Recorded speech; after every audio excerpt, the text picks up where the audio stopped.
Nếu bạn hỏi tôi rằng tôi có thích chơi game roguelike hay không, thì tôi sẽ quăng vô mặt bạn số giờ chơi của tôi trong The Binding of Isaac và Uma Musume. Đấy thực sự là một trong những thể loại game mà tôi yêu thích nhất, đa số là vì số lượng content dày đặc cho một mệnh giá khá mềm. Do thể loại roguelike chủ yếu có rất nhiều game indie, đó là một trong những thể loại game gây nghiện nhất đối với tôi, mà không bao gồm đánh bạc bất hợp pháp dành cho trẻ vị thành niên. Với các tựa game mà tôi yêu thích bao gồm Dead Cells, Dead Estate và The Binding of Isaac, và đặc biệt nhất chính là tựa game này.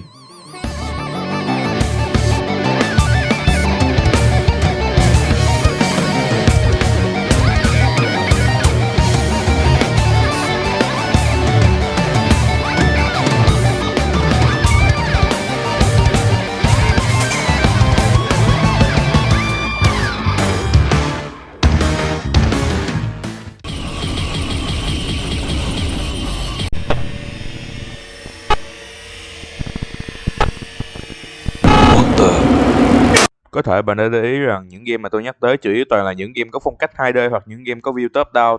Tôi nghĩ cũng dễ hiểu vì số lượng content khá dày đặc nên việc cho thêm một chiều không gian vào game sẽ làm cho người chơi cảm thấy khó để mà làm quen. Đây chính là lúc mà Risk of Rain 2 bước vào, hoàn toàn gạch bỏ đi những gì mà tôi vừa nói trước đó và làm ra một tựa game roguelike có phong cách 3D mà tôi phải nói rằng VKL nó thật sự hay. Tôi yêu game này vãi ra, nếu bạn nhìn số giờ chơi của tôi thì sẽ hiểu. Đây là tựa game mà sẽ làm bạn muốn chơi liên tục hàng giờ, vì cứ chơi là bạn sẽ tìm ra được một cái gì đó mới. Bạn sẽ muốn tìm hiểu về các cơ chế của game lẫn các hoạt động của từng kỹ năng và những món đồ trong game. Đồng thời có thể xem coi nhân vật nào là ngon nhất game nữa. Thì main trang của tôi là engineer. Xin đừng đánh giá. Cái cảm giác mà ngồi nhìn mấy con pet bắn trong khi nóc nấu cốc bia đã vừa là con gà biết cái đéo nói.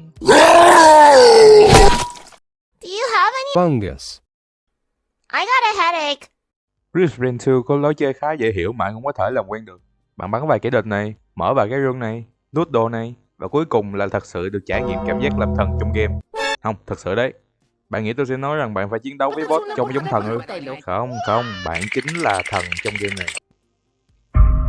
Điểm nhấn của Risk Rain 2 chắc chắn là những item rồi. Vì holy shit, đây là tựa game roguelike có thể stack được item lên tới hàng trăm, có khi cả hàng nghìn đầu tiên mà tôi biết. Ta có những item cơ bản như tăng tốc độ bắn, tăng sức phòng thủ và những item khá đặc biệt. Lấy ví dụ như cây nấm này. Ban đầu tôi cứ tưởng nó là Hiroshima Mini nhưng thực ra nó là số tiền bạn nhận được khi đi làm ở Campuchia.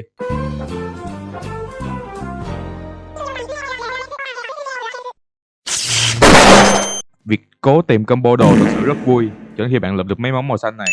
Lunaism. Một là nó có thể khiến ván đó ngày càng hỗn loạn hơn. Hoặc hai, ván đó của bạn coi như cút. Đây là những món đồ có lợi ích khá tốt nhưng lại đi kèm với những debuff. Ngoài những item cơ bản mà tôi vừa nhắc ra, còn có những void item trong bản DLC của game Survivor of the Void. Đây có thể gọi là DLC tuyệt vời nhất mà tôi từng trải nghiệm qua. Từ item mới, nhân vật mới, đến boss mới và các cơ chế mới nữa. Còn về cái DLC còn lại nè, nó cũng bình thường. Một điểm nhấn khác của Risk of Rain là chế độ multiplayer. Mặc dù nó là một cái hố hỗn loạn mà tôi sẽ không muốn quay lại lần 2 và mỗi lần tạo phòng thì tốn 45 phút. Nhưng khi mà đã tạo được phòng rồi thì đó là một trải nghiệm. Tôi sẽ không nói là tuyệt vời, nó là một trải nghiệm.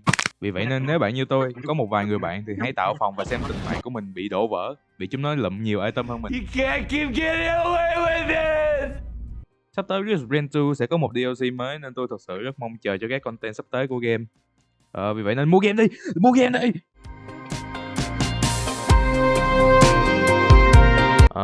Thì cảm ơn mọi người đã xem video này. Tôi biết video này khá ngắn nhưng tôi đã té xuống từ tầng thứ 36 và mất trí nhớ nên video này chỉ còn vỏn vẹn như đây chữ thôi.